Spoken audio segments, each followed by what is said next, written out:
asumo que algunos, digamos, por ignorancia, otros por resentimientos, otros porque, digamos, o sea, si se quisieran suicidar, lo mejor que podrían hacer es tirarse de los más altos de su ego. Digo, que quedarían hechos un huevo frito abajo. Es decir, no hay plan de estabilización. ¿Y cómo es que baja la tasa de inflación? ¡Qué magia!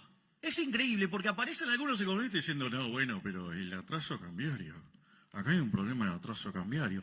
Ahora, esos mismos que dicen que hay un problema de atraso cambiario son los mismos que decían que había que poner el dólar a 600 y tenían una hipótesis de inflación más alta. ¿Qué decían? No, es imposible conseguir el déficit cero en el 2024. Y nosotros empezamos a orejear los números y hablábamos con Dote y me decía, me parece que alcanzamos el déficit cero en marzo. La manga de pifiadores, en lugar de reconocer que le pifiaron, no, bueno, es muy poquito de motosierra y es mucha licuadora.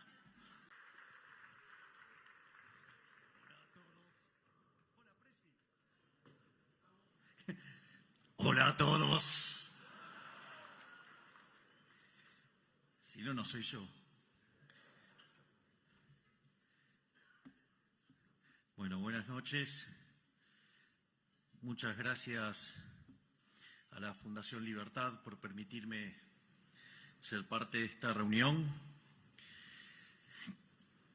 que además, honrado por tantas personalidades, como el presidente Macri, como el presidente Lacalle Pou, como el presidente Aznar. Así es que la doctora Bullrich, genia Patricia. Así que...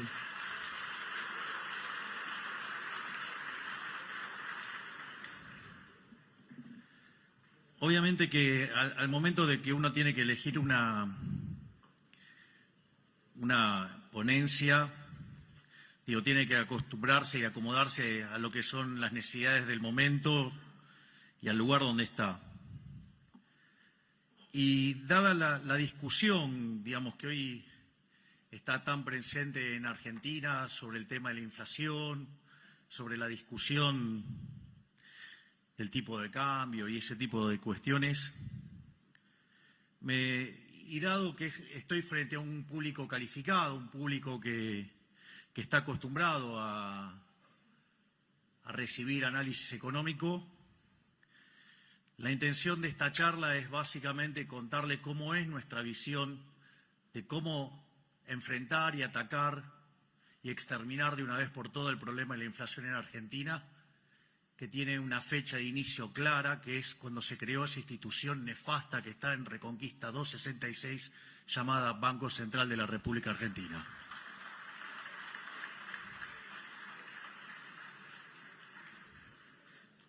Por otra parte, por ende, la presentación se llama Dineros, Precios, Política Monetaria e Inflación. Otra cosa que descubrí, que en la interacción con distintos economistas locales, es que la gran mayoría de los economistas locales, profesionales y de renombre, no tienen idea de algo tan importante en esto, que es el problema del ancla nominal. Y porque básicamente no entienden qué es el dinero. Es decir, Keynes, en ese tratado nefasto llamado Teoría General de la Ocupación, el Interés y el Dinero, causó un daño tan grande que todavía, digamos, seguimos heredando algunos problemas de definición de marco conceptual que hace que nos equivoquemos tanto y tan seguido los economistas. De hecho, recién en el auto repasábamos un chiste que decía, digamos, de las últimas 5 recesiones, ¿cuántas pronosticaron los economistas? 9. Digo, más allá de los chistes de esto, entonces, digo, resulta fundamental y clave entender qué es el dinero. O sea, lo que uno se da cuenta es que discuten el problema de la inflación y no entienden qué es el dinero. Entonces, está el coloso de Está Federico Sturzenegger. Qué placer que lo acabo de ver. Gracias, Federico. Entonces, básicamente lo que yo voy a hacer es una introducción sobre qué es el dinero y a partir de ahí, digamos, voy a derivar la naturaleza monetaria de la inflación, voy a desmitificar algún tipo de cuestiones que andan dando vuelta y después voy a discutir la coyuntura presente sobre el trabajo enorme que está haciendo Luis Caputo, Santiago Bausili y todo su equipo, de quien estoy verdaderamente, profundamente orgulloso.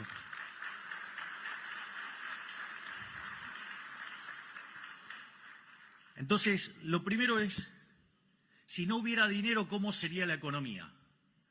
Bueno, la economía sería una economía de trueque, donde se intercambian bienes por bienes. Ahora, en una sociedad chiquitita eso no es en principio un problema, pero en una sociedad más grande sí es un problema, porque ustedes tienen un problema que se llama la doble coincidencia. Es decir, ustedes tienen que encontrar a alguien que quiera comprar lo que ustedes tienen y al mismo tiempo, digamos, machear la venta, digamos, o sea, que además quiera lo que ustedes tienen. Por lo tanto, ese proceso se hace muy, muy difícil. Pero al margen de que ese proceso sea extremadamente difícil, aparece un segundo problema, que es el problema de la indivisibilidad. Porque sí, yo puedo querer comprar pan, el panadero quiere comprar el servicio de análisis económico, pero, digamos, o sea, la cantidad de kilos de pan que me tiene que dar, digamos, para que yo le hable, no sé, una hora de economía, no me apea. Al menos hoy. Y espero que después de mi paso por la presidencia, muchísimo más. Porque tengo que seguir laburando después. Entonces, ahora, frente a esa situación, digo, el hombre no se quedó llorando. O sea, no es que se puso a llorar en un rincón, digo, y lloraba por el problema de la doble coincidencia y la indivisibilidad. Le buscó la vuelta y descubrió que había bienes que se intercambiaban muchísimo más que otros. Es decir, entonces, no es que compraba esos bienes que se intercambiaban mucho porque en principio los quería tener, sino que los adquiría para poder usarlo de medio indirecto para comprar otros bienes. Es decir, la idea del bien de intercambio indirecto. Es decir, y cuando aparece el bien de intercambio indirecto, lo que está apareciendo ahí es justamente el dinero. Es decir, ese bien que oficia como bien de intercambio indirecto, justamente ahí nos encontramos con la aparición del dinero. Entonces, por ejemplo, cuando el hombre era nómade, el primer dinero que apareció, ¿cuál era? El ganado. ¿Por qué? Porque el ganado era lo que comían y como eran nómades, les permitía moverse con el ganado. Consecuentemente, usaban el ganado como moneda. Después el hombre se volvió sedentario, entonces descubrieron que había otras formas más eficientes de utilizar dinero. Entonces, por ejemplo, una de las cosas que consumía mucho el hombre, que era el pan. Entonces, ¿qué empezaron a usar como bien de intercambio indirecto? El trigo. Entonces, no es que compraban y vendían trigo porque les interesaba el trigo per se, sino que en realidad lo usaban mucho, ¿por qué? Porque era un bien de intercambio indirecto. Ahora, no solo eso. Después, por ejemplo, digo, cuando uno dice el término salario, ¿sí? ¿Y por qué era salario? Porque básicamente se pagaba en sal. ¿Por qué era tan importante la sal? Miren, si había personas que le iba muy bien, digamos, en la antigüedad, era la gente que llevaba por todos lados que especies. ¿Por qué? Porque les permitía que tenga gusto algo la comida.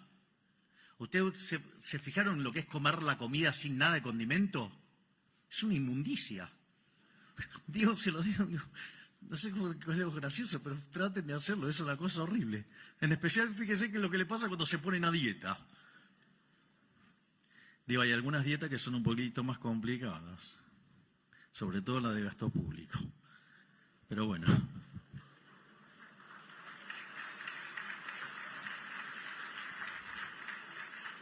Ahora,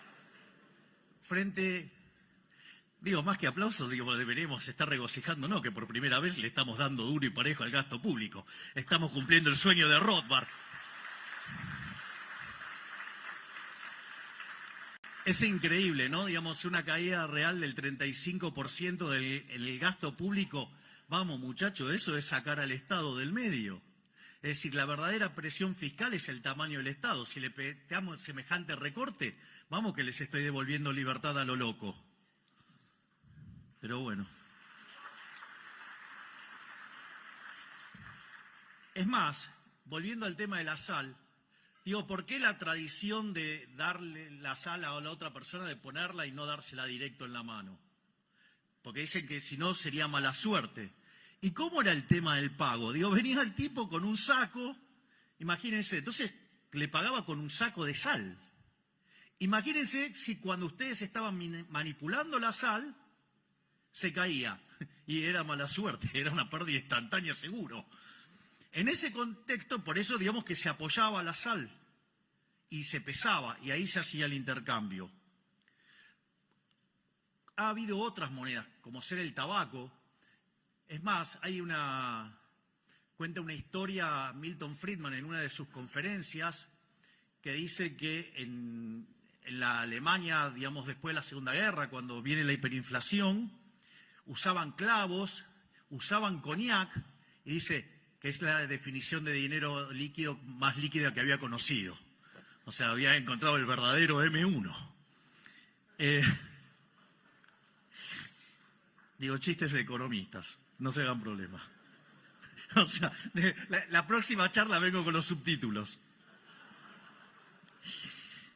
Entonces, básicamente, ahora, ¿cuál era el problema con todo ese tipo de dineros que habían aparecido? O sea, que eran mercancías, o sea, que tenían un valor de uso como mercancía, pero también servían para hacer transacciones. Entonces, y eso oficiaba como dinero. O, cuando, trabajamos en microeconomía y empezamos en equilibrio general, hablamos de numerario. Ahora, ¿cuál es el problema, de ese tipo de monedas? Bueno, que uno no vive un solo periodo. O sea, podían oficiar de unidad de cuenta, podían oficiar de medio generalizado de pago, pero ¿qué pasa? No preservaba el valor. Y como la economía, afortunadamente no es de un solo periodo, sino que es intertemporal, que incluye varios periodos, se degradaba con el tiempo. Es decir, como si tuviera tasa de interés negativa. Entonces, ¿qué es lo que descubrió el hombre? El hombre buscó los metales. Y así es como aparecieron dos monedas, que es el oro para las transacciones grandes y la plata para las transacciones más chicas. Entonces, vean que lo más importante de todo esto, o sea, ¿para qué yo hago toda esta historia de por qué aparece el dinero, cómo aparece el dinero? Para entender que el dinero es un bien de intercambio indirecto. Es decir, y al ser un bien de intercambio indirecto, ¿qué quiere decir? Que su demanda es una demanda derivada. Es decir, yo no demando dinero para llevármelo al traje de madera. Si yo demando dinero para hacer transacciones y básicamente quiero utilizar ese dinero, ¿sí?, para financiar un sendero de consumo a lo largo de toda mi vida. Es decir, por eso uso dinero. Ahora, si yo, entonces, el dinero tiene esa connotación, esa característica, ¿de qué depende entonces la demanda de dinero? Y ahí es donde nos empezamos a encontrar con estos problemas. Porque si yo lo estoy definiendo de esta manera, la demanda de dinero tiene como contraparte el sendero intertemporal de consumo, es decir, mi programa de consumo a lo largo de toda mi vida. Ahora, y si yo me pongo a derivar la demanda de consumo de cada uno de estos bienes, que es lo que va a determinar como contraparte la demanda de dinero, ¿de qué depende esa demanda de bienes de consumo? Y en el fondo, esa demanda de bienes de consumo van a depender de lo que, en paz descanse, decía Robert Lucas Jr., que depende de los parámetros profundos. Es decir, depende de las preferencias, depende de la tecnología y depende de las dotaciones. Por lo tanto, si las dotaciones están dadas, las preferencias están dadas, y la tecnología, es un caso, sin que se haga alguna suposición sobre el progreso tecnológico, que también está dado, y si lo quieren asumir, lo van a poner dentro del modelo. En el fondo, como diría un físico, en condiciones normales de presión y temperatura, la demanda de dinero debería ser una cosa absolutamente granítica que tiene como contrapartida mi sendero intertemporal de consumo, que depende de los parámetros profundos, que son datos dados. Esto es un tema demasiado interesante porque, ¿qué es lo que sucede? Porque si entonces la demanda real de dinero, que es esto que acabo de decir y que sin presencia de ese ente nefasto que emite papelitos, debería ser una cosa bastante dura, granítica. Y eso debería igualarse a los saldos reales, es decir, la cantidad de dinero dividido el nivel de precios. Entonces, fíjense que ahí ustedes se encuentran con la teoría monetaria de la inflación, porque ustedes van a determinar que el nivel de precios va a venir dado por el cociente entre la oferta de dinero y la demanda de dinero. Y ahí, cuando ustedes incrementen la cantidad de dinero, lo que van a hacer es determinar el nivel de precios. Es lo que se llama el problema del ancla nominal. Es más, cuando ustedes derivan las funciones de demanda de cada uno de estos bienes, como son, homogéneas de grado cero, ustedes determinan los precios relativos. Y al determinar que el dinero es el numerario, lo que hace el Banco Central es que queden todos los precios determinados en dinero, es decir, determina la escala nominal de la economía.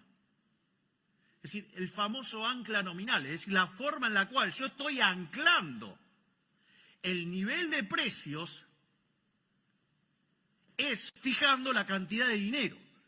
Entonces, si desde que asumimos en diciembre la base monetaria está constante, pese a que compramos 15.000 millones de dólares, pese a que se nos dispararon los puts, pese a que tuvimos que pagar los pasivos remunerados, la contracción por Bopreal y la contracción por superávit fiscal ha sido tal que compensó todo eso y dejó la base monetaria constante. Por eso está bajando la inflación.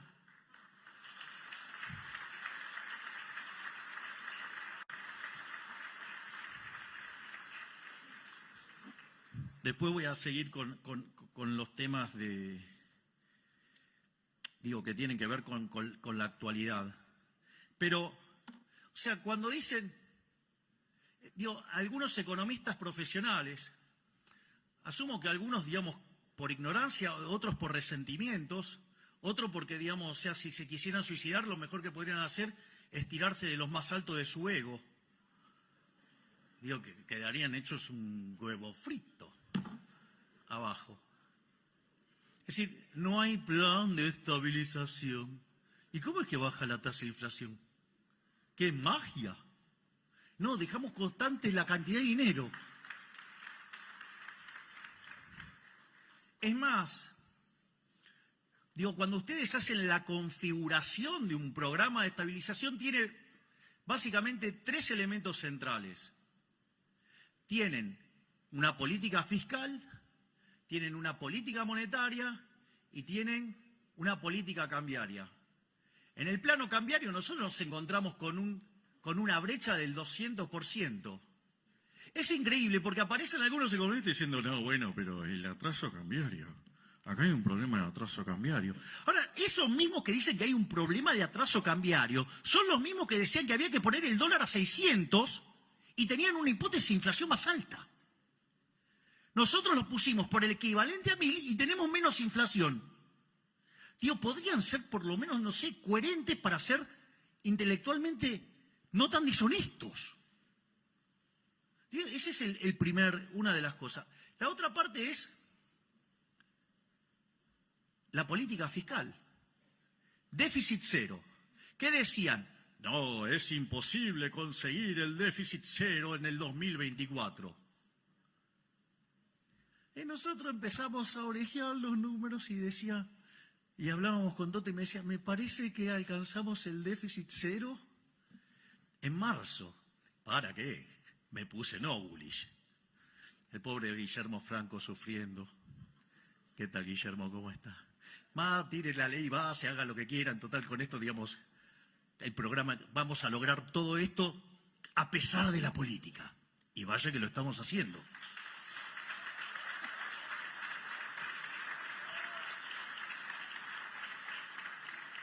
¿Y con qué nos encontramos?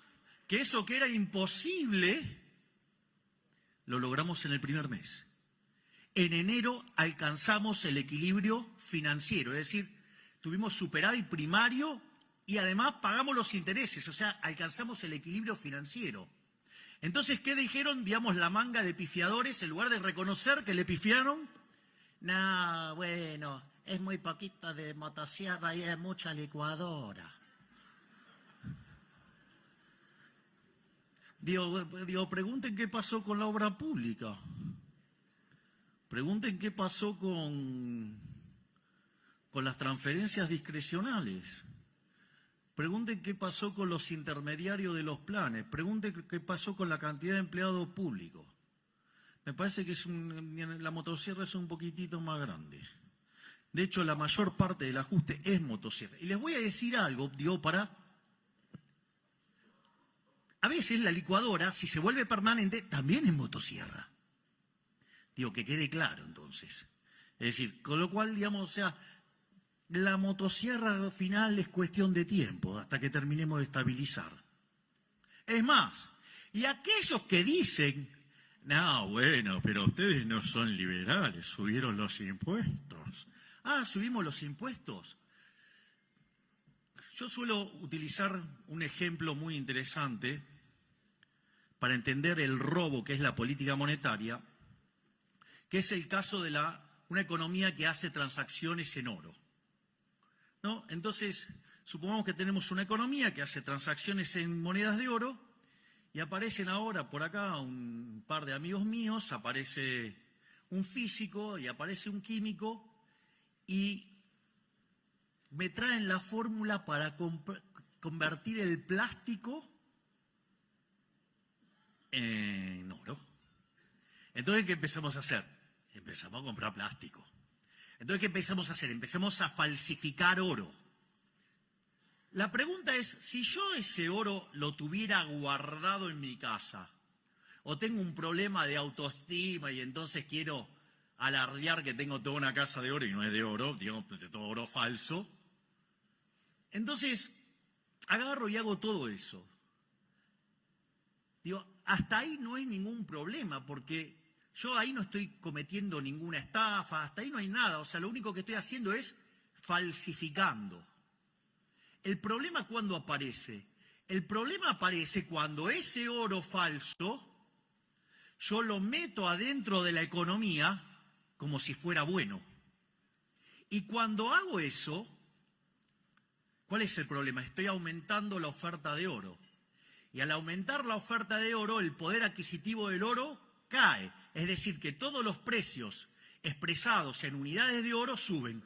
Eso se llama ¿cómo? Inflación. Es decir, donde la verdadera estafa no es la inflación, la verdadera estafa es el señoriaje. Es decir, es la emisión monetaria la verdadera estafa. Porque yo les hago una pregunta. Si ustedes tuvieran una economía en crecimiento y el Banco Central emite acorde al crecimiento de la demanda de dinero como consecuencia del crecimiento de la economía, suponiendo que el consumo fuera una fracción constante del ingreso. Así queda todo perfecto en términos de la estructura que usé. Entonces, ¿qué es lo que sucede? La inflación es cero. ¿No hay estafa ahí? Sí que hay estafa. Sí que hay estafa. Entonces claro, cuando quieren hacer la cuenta del impuesto inflacionario no le da. Porque cuando calculan la tasa, le da la tasa de inflación dividido 1 más la tasa de inflación. Entonces, como es cero, entonces no le da. Y en realidad sí hay estafa. ¿Por qué hay estafa? Porque si no hubieran emitido, hubiera deflación. Es decir, la deflación es algo sano. Es decir, la deflación, digo, de hecho, para los clásicos que se dedicaban a mirar todo el día qué estaba pasando en la economía y después escribían, para ellos no eran un problema. Por eso recomiendo enfáticamente un libro maravilloso de Philippe Bagou que se llama Defendiendo la deflación. Lo que pasa es que cuando hay deflación, o sea, hay algunos que ganan y hay otros que pierden. Bueno, si, digamos, tienen más exposición los que pierden, y bueno, claro, digo, entonces, digo, la deflación es mala. Pero no es mala, digo, porque deriva, de hecho, digo, del propio crecimiento económico y implica devolverle recursos a la gente. Ahora, entonces, esto quiere decir que la verdadera estafa es la emisión monetaria. Esto es muy interesante porque el gobierno delincuente que nos precedió, en los 4 años de gobierno, emitieron 28 puntos del PBI, manga de chorros.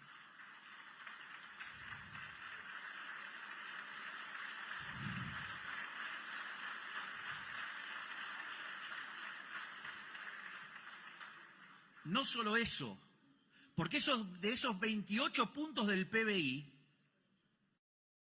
en el último año emitieron 13 puntos del PBI. Y si ustedes consideran, entre, digamos, la emisión directa y la emisión indirecta, y si ustedes consideran que la base monetaria, no la amplia, sino la base monetaria básica, es 2,6% del PBI, nos dejaron implícito solamente en eso una multiplicación del nivel de precios por 5 veces. No solo eso, además nos dejaron un banco central quebrado, donde había una relación de pasivos remunerados de 4 veces a 1. No solo eso, sino que además nos dejaron sobrante monetario. Claro, cuando ustedes hacían toda la cuenta, digamos, básica, eso daba que nos íbamos a encontrar con una inflación en torno al 15.000%. Digo, ese chico, el soviético, el que está en la provincia, ya no es exageración. Eso era una exageración, decía, eso no pasa. Y la realidad es que cuando nosotros, digamos, entramos en diciembre, en la primera semana, los precios venían creciendo al 1% diario. Eso anualizado daba 3.700% anual. Dicen, no, pero si sumo 1 más 365 veces me da 360. O sea, ni siquiera saben el cálculo de cómo es la inflación, que es una exponencial. Así estamos. Después, cuando ustedes toman las 2 primeras semanas, porque digamos, el gobierno anterior había dejado un montón de controles de precios y los liberaba todo justo antes de que asumiéramos nosotros. Ahí la inflación se aceleró al 7.500% anual. Y hay algunos caraduras, hay colegas intelectualmente deshonestos que niegan que había una hiperinflación plantada, que niegan que había un potencial de hiperinflación de en torno al 15.000%. Y cuando ustedes toman la inflación mayorista, la inflación del mes de diciembre mayorista dio 54%. Eso anualizado da 17.000. Es decir, nosotros asumimos con una tasa de inflación mayorista corriendo el 17.000%. Y esa inflación que corría el 17.000%, es decir, al 54% mensual, dada la obra enorme que está llevando a cabo todo mi equipo, hoy esa inflación mayorista es del 5%. Es decir, la bajamos en 90% al ritmo al que crece la tasa de inflación. Y no tenga duda que la vamos a exterminar.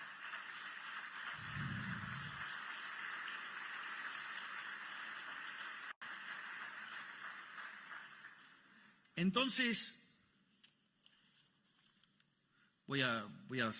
tenía toda una parte donde me peleaba con Keynes, pero la voy a omitir. Sí, porque digamos, me pongo un poco denso, intenso, porque te voy a tratar de mantener las formas. Entonces, lo primero que... Entonces es interesante porque claramente nosotros tenemos un programa de estabilización, un programa de desinflación, porque por algo baja la inflación. No es que baja por arte de magia. Es más, hay otro elemento central de por qué baja la tasa de inflación. Una de las cosas enormes, digamos, que es digno de admiración, es el trabajo que está haciendo Santiago en el Banco Central y todo su equipo, Santiago Bausili.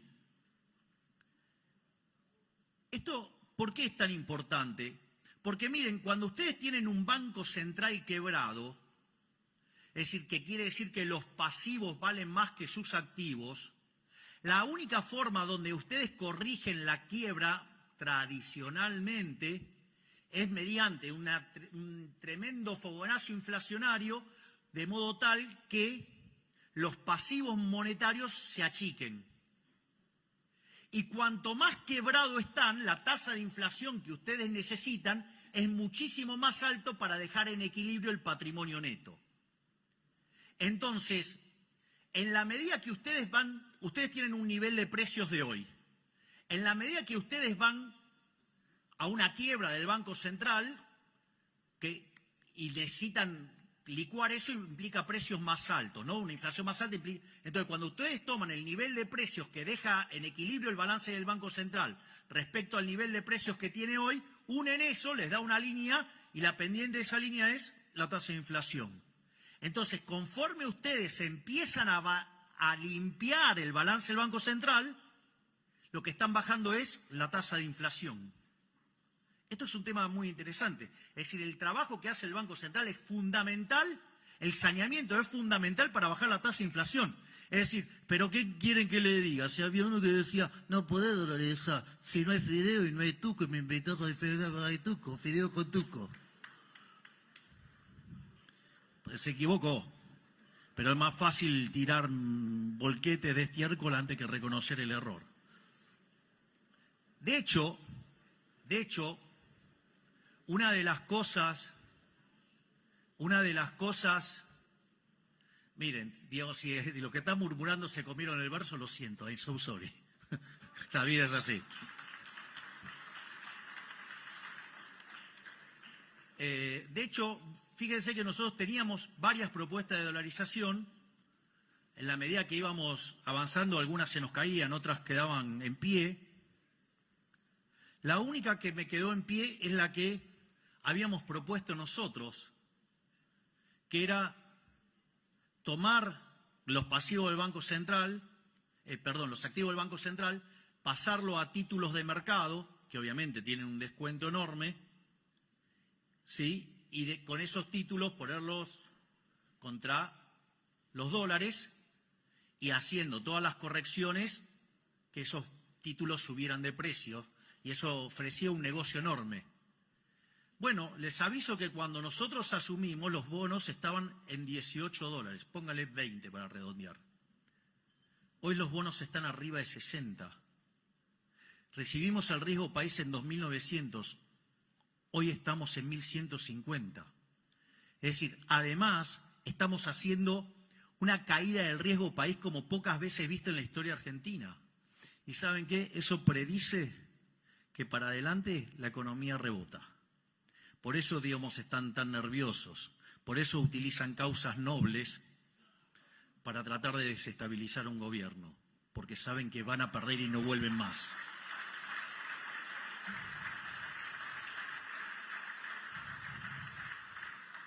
Por lo tanto, fíjense que cuando nosotros recibimos ese déficit monumental de 15 puntos del PBI, 5 en el Tesoro y 10 en el Banco Central, hoy, entre el ajuste que hicimos en el Tesoro y el ajuste que lleva hecho el Banco Central, de 15 puntos lo bajamos a 13. No solo eso, digamos, cuando termine el año le habremos devuelto al sector privado 15 puntos del PBI en ahorro. ¿Quieren saber cómo va a crecer la economía? Va a subir como pedo de buzo.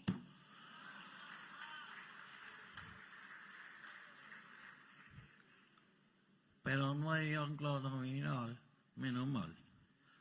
Bueno, eso, digamos, entonces hay un ancla, digamos, el caso, digamos, del ancla nominal, que es cuando ustedes fijan la cantidad de dinero. Obviamente que no es la única forma de anclar. Hay cosas que verdaderamente a mí me parecen divertidas, ¿no? Porque vienen economistas y dicen, no, bueno, porque no hay un plan integral, porque debería definir la matriz productiva de los próximos, digamos, no sé, 5 años. ¿Qué quieren? ¿Un plan quinquenal? No soy Leontiev, no soy un comunista, soy liberal libertario. Creo en la libertad, creo que eso lo tienen que determinar los empresarios, no un burócrata, digamos, fatalmente arrogante desde una oficina.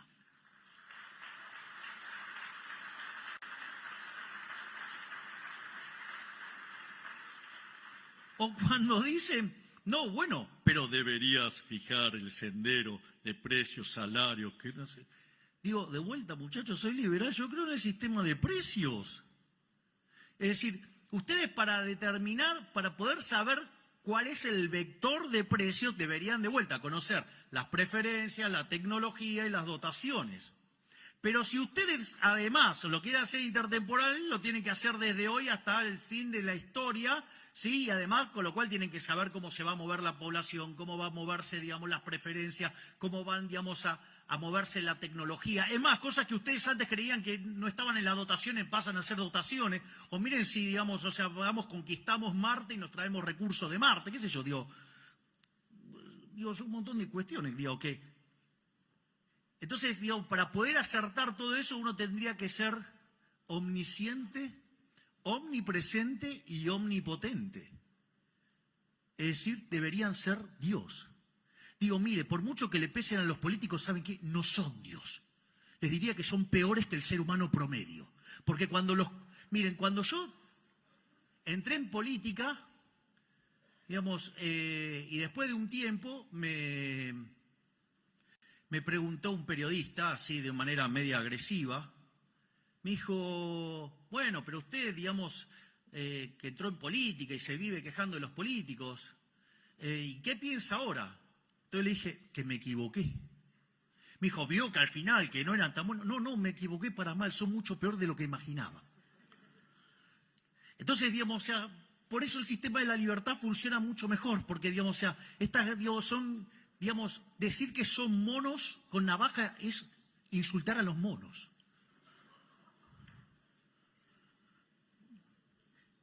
Entonces, digo, ¿cómo voy a estar fijando precios? No, tiene que fijar el sendero de los precios. ¿Cómo? Digo, están locos. O sea, soy liberal. O sea, digo, me da urticaria hacer eso. Entonces, no solo eso, ni que hablar. Me imagino que podrían ponerse a buscar los informes que reciben de muchos economistas profesionales que decían que había que poner la tasa de interés real positiva. Hoy la pelota de los pasivos remunerados, hubiéramos emitido en los últimos 3 meses 4 bases monetarias. El problema es cuando explota la pelota lo habrá padecido Federico con las LEVAX, después con las LELIX, y ahora serían los pasivos remunerados. Que dicho sea de paso, el gobierno anterior fue tan amigable que nos dejó todos los pasivos remunerados a un día. Como verán, estaba fácil, ¿eh? Digo, es tan fácil desde la tribuna. El otro día hablaba con el profesor de Pablo y le reconocí un error mío, digo, de tiempo atrás. Y el error era, digamos, yo había entrado en mi sendero rothbardiano, entonces estaba intenso. Y cada vez que hablábamos de política económica, digo, yo como que me enojaba porque lo veía como muy condescendiente, digamos, o sea, el profe de Pablo entrevistó a todos los ministros de Economía y presidentes del Banco Central desde la mitad del siglo XX en adelante. Entonces, eso a mí me generaba una situación muy, muy particular. De hecho, de almorzar entre 3 y 4 veces por mes, pasamos a hacer algo más distanciado, digamos, para preservar la amistad, a pesar de que habíamos visto mundiales juntos, que habíamos pasado fiestas juntos. Y El profe de Pablo con su sabiduría seguro que dijo, andá, aprendé y volvé. Y el otro día, yo le reconocí, mi error, porque una de las cosas que yo siempre traté de hacer como analista era tratar de incorporar las restricciones. Bueno, ahora descubrí que son más. O sea, es un poquitito más difícil. Entonces, desde la tribuna es bastante fácil, porque aparte hay algo interesante, que es, ¿saben qué? Miren, ustedes van a ver un partido de Argentina, el partido de Argentina es muy lindo, las banderas, los cánticos, todo lo que usted quiere, es fabuloso. Pero los goles los hace Messi. Es decir, si ustedes quieren ganar, tienen que empezar a hacer goles. O sea, y la verdad que yo con mi equipo, me siento que tengo a varios Messi adentro del equipo, siento que Toto es Messi, siento que Patricia es Messi, siento que Sandra es Messi, siento que Diana es Messi, siento que cada uno, pienso que Guillermo es Messi, que todos ellos son un Messi en su puesto, por decirlo de alguna manera. La verdad que estoy muy feliz con el excelente equipo que formamos. Y la verdad es que, para hacer esto hay que meterse, hay que meterse. Si no, nos van a gobernar los orcos. Y otra cosa que recomiendo, para tener en cuenta, que los orcos lo entienden perfecto, pero parece que nosotros los liberales no somos tan vivos y no nos damos cuenta. El poder es un juego de suma cero. Si lo tenemos nosotros, no lo tienen ellos. Y ellos sí, eso lo entienden. Ellos pueden tener los bolsos de López y lo van a seguir negando. O sea, ustedes lo van a encontrar afanando y lo van a negar. Y nosotros empezamos, no, porque en realidad, como dijo un imbécil, este no es un gobierno liberal porque no liberó la droga. O que no bajamos los impuestos y sucede que le estamos devolviendo a los argentinos 15 puntos del PBI en términos de no señoriaje. Es decir, bueno, sí hay una sustitución de impuestos, pero en el neto, el gasto público en términos reales está cayendo. Lo que diría Rothbard, la verdadera presión del Estado está cayendo. Es decir, estoy cobrando menos, o sea, en el fondo voy a tener menos impuestos, porque tengo un Estado más chico. La otra forma, que se suele utilizar como ancla, se suele utilizar el tipo de cambio, es decir, fijar el tipo de cambio y usarlo como ancla. Eso tiene un sentido, porque en realidad el nivel de precios local, entonces, en ese caso vendría dado por el tipo de cambio, que está fijo, y por el nivel de precios internacionales. Y eso permitiría determinar el nivel de precios. Y cuando ustedes hacen eso, como siempre, la cantidad de dinero dentro de la economía viene determinado por la demanda de dinero. Entonces, dada la demanda de dinero, si ustedes emiten, lo que van a tener como contrapartida es pérdida de reservas. No sé, vieron que siempre, el kirchnerismo hizo lo mismo.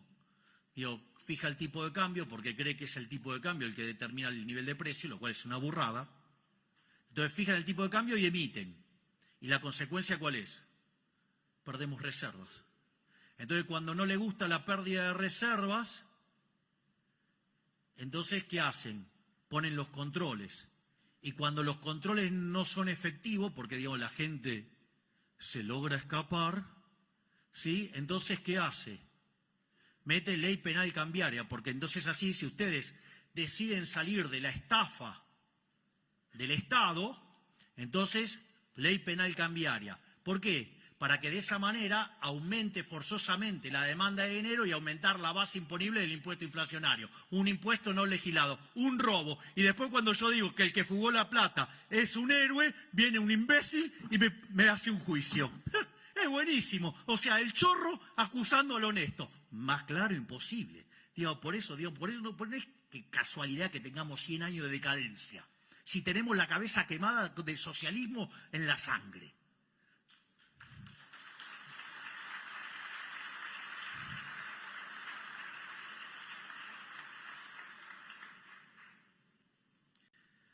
obviamente que la otra forma de tener un ancla nominal es utilizando lo que se llama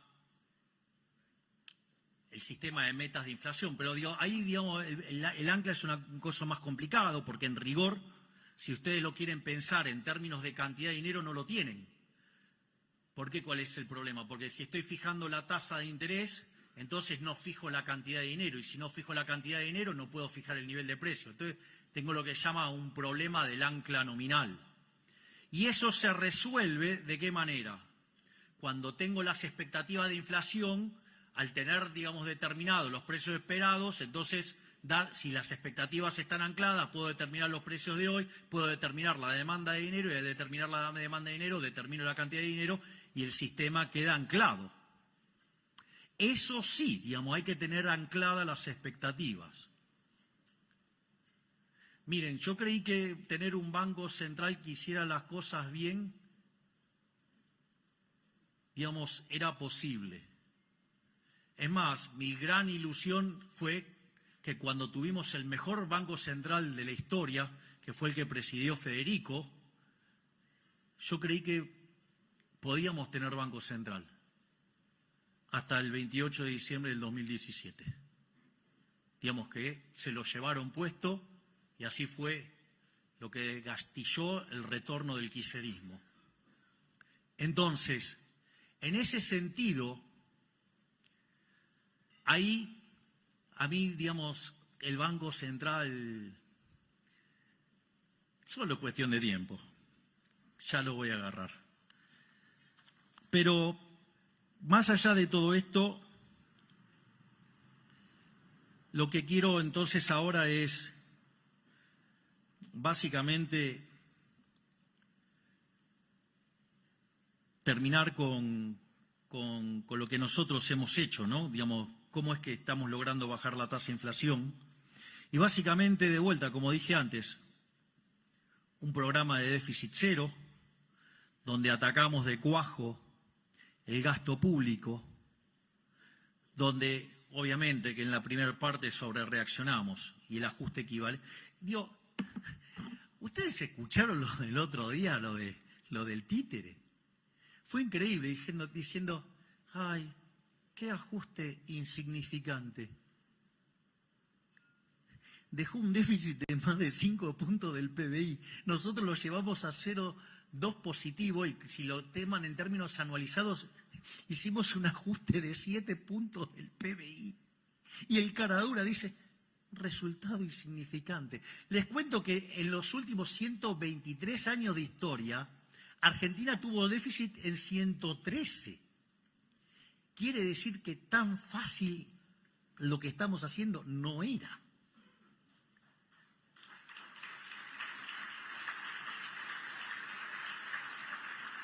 Sigan para mi ego y para que pueda tomar agua.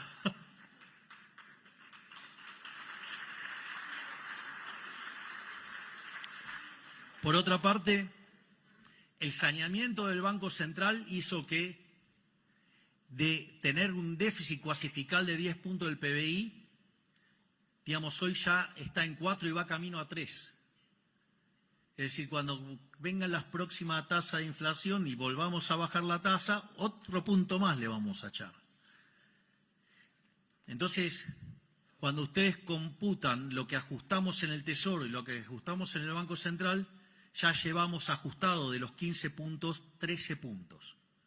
No existe registro histórico en la historia de la humanidad de un ajuste de semejante calibre en 3 meses.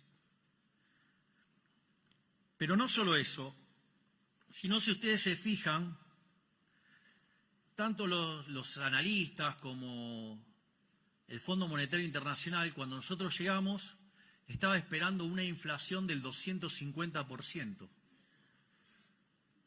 digo, para Argentina, en un caso optimista. Bueno, hoy el fondo espera que Argentina, la inflación este año cierre en 150%. Para que cierre en 150%, de acá a fin de año la inflación promedio tiene que ser del 5,5%. Es decir, que hacia fin de año está claro que la tasa de inflación, dado donde arrancamos, va a estar bastante por debajo del 5%. Es decir, lo estamos logrando, estamos terminando con la inflación.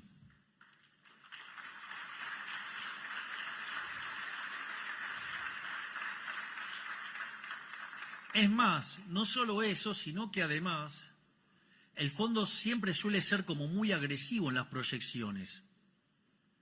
Esta vez se quedó corto con el ajuste y se quedó corto, digamos, con el tema de la inflación porque está bajando más rápido. Es decir, siempre que parecían ser el cuco de las cosas que proponían, nosotros las estamos haciendo mucho más rápido. Por otra parte, hay otra digresión, digamos, que tiene que ver con el tipo de cambio real.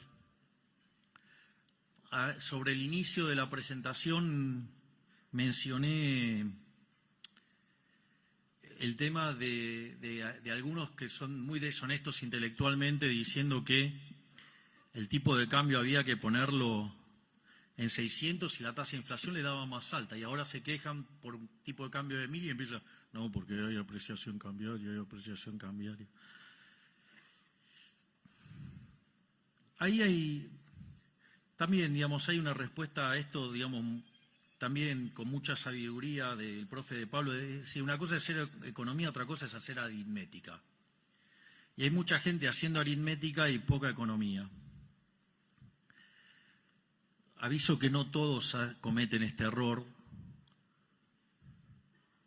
Digamos, les espoleo el resultado. Lo que dice Arriazu tiene razón. Ahora voy a explicar. Arriazu dice que Argentina, si estabiliza, dado la estructura fiscal que tiene, va a convivir con una moneda muy apreciada. En ese contexto, esto no es menor, digamos, si tenemos que convivir con una moneda muy apreciada, porque como los precios internacionales están dados, en tanto y en cuanto el fisco no se quiera correr del medio, la consecuencia es que se va a pagar en términos de menores salarios reales. Por lo tanto, si queremos levantar y mejorar la calidad de vida de los argentinos, hay que atacar al déficit fiscal, hay que atacar al gasto público. Y no solo a nivel nacional, hay que atacarlo también a nivel provincial y a nivel municipal. Hay que barrer con el fisco en todas las dimensiones.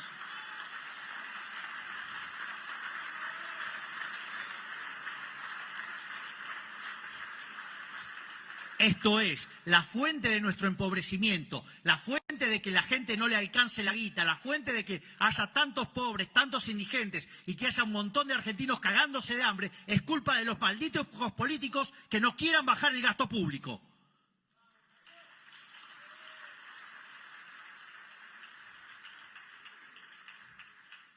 Volviendo a... Y para cerrar a los problemas del tipo de cambio real, porque es una discusión que tanto le gusta tener a todos, digo, el primer problema es, si supongamos que miramos la serie, digo, ustedes lo que van a ver es que, digamos, la serie parece la montaña rusa, pero una montaña rusa interminable. Digo, lo primero que yo diría es una serie que tiene tanta volatilidad, sube, baja, digo, parece el electrocardiograma de un tipo que está haciendo una maratón. Digo, el primer problema es, che, ¿alguien me puede explicar qué valor tiene tomar una medida promedio? Digo, con todo ese desvío estándar, con toda esa volatilidad, ¿alguien me puede explicar qué sentido tiene tomar una medida promedio? Digo, ya es un problema grave. El segundo problema grave de eso es fijarlo en un momento del tiempo. Digo, lo fijo en un momento del tiempo. ¿Y quién dijo que ese era el de equilibrio? Digo, ustedes se dan cuenta que, no, antes dijimos de la fatal arrogancia porque había que conocer el vector de precios, o sea, había que conocer el vector de precios de ese momento. Para eso teníamos que conocer las preferencias, la tecnología y las dotaciones de toda la economía desde hoy hasta la eternidad. Bueno, ahora incorporen la economía mundial. Es decir, ahora ya no les alcanza con saber todo eso para la Argentina. Digo, lo tienen que saber para todo el mundo. Es decir, no se puede ser tan fatalmente arrogante. Y no solo eso, el disparate, digamos, o sea, se corona de manera superlativa, cuando además, digamos, eso les daría poder explicar las condiciones de oferta y demanda de todos los bienes de todo el mundo en un momento del tiempo. Esto quiere decir que ustedes me pueden decir que, no sé, que el tipo de cambio real que estaba en la fecha, no sé cuál es el que más usan los informes ahora, no sé, digo, no sé, supongamos, no sé, por decir algo, 2007, no sé, digo, no lo estoy diciendo, lo estoy diciendo así aleatoriamente, o 1997, o 1985, no sé, cuando quieran. La pregunta es, ¿las condiciones de oferta y de demanda de todos los bienes de economía son idénticamente iguales a las de ese momento para decir que el tipo de cambio real tiene que ser ese mismo? Digo, pero o caemos en el problema de la fatal arrogancia o caemos en el problema de la imbecilidad pero furiosa. Digo, no sé, les gusta tanto el centrismo idiota, digo, porque ya que no quieren que lo apliquen y lo hagan de esa manera. O, digamos, lo que yo sugiero, agarren toda la teoría neoclásica, un montón de pedazos, hay que tirarla de vuelta y hay que volver a abrazar la economía austríaca, que son las que verdaderamente abrazan las ideas de la libertad. Así que muchísimas gracias y les voy a decir algo. ¿Saben qué? A pesar de la política, lo vamos a lograr. ¡Viva la libertad, carajo!